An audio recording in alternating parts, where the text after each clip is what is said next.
بسم اللہ الرحمن الرحیم۔ کسی نے دریافت کیا کہ کس طرح حق کو پہچانا جائے؟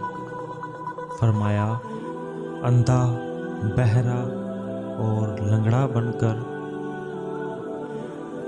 خوش خلقی اور خاموشی ہلکی ہیں پیٹھ پر اور بھاری ہیں میزان پر۔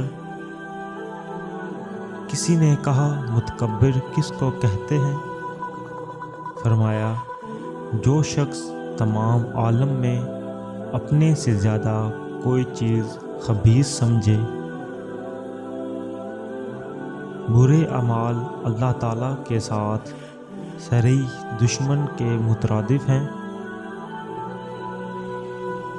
کسی نے کہا کہ آپ بھوک کی کیوں اتنی تکلیف کرتے ہیں؟ فرمایا کہ اگر فرعون بھوکا ہوتا تو کبھی خدائی دعویٰ نہ کرتا۔ جس کو خدا تعالیٰ مقبول کرتا ہے اس پر ظالم کو مسلط کرتا ہے جو اس کو رنج دیتا ہے۔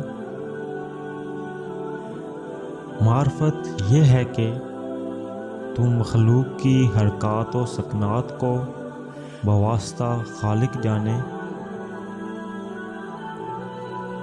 توکل یہ ہے کہ تم زندگانی کو ایک دن کے لیے جانے اور کل کی فکر نہ کرے۔ وہ زمانہ غربت اسلام کا ہے جس میں علماء مفتون دنیا ہوں۔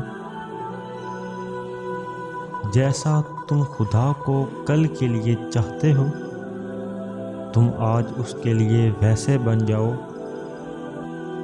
نیک وقت وہ ہے کہ نیکی کرے اور ڈرے، اور بد وقت وہ ہے کہ برائی کرے اور مقبولیت کی امید رکھے۔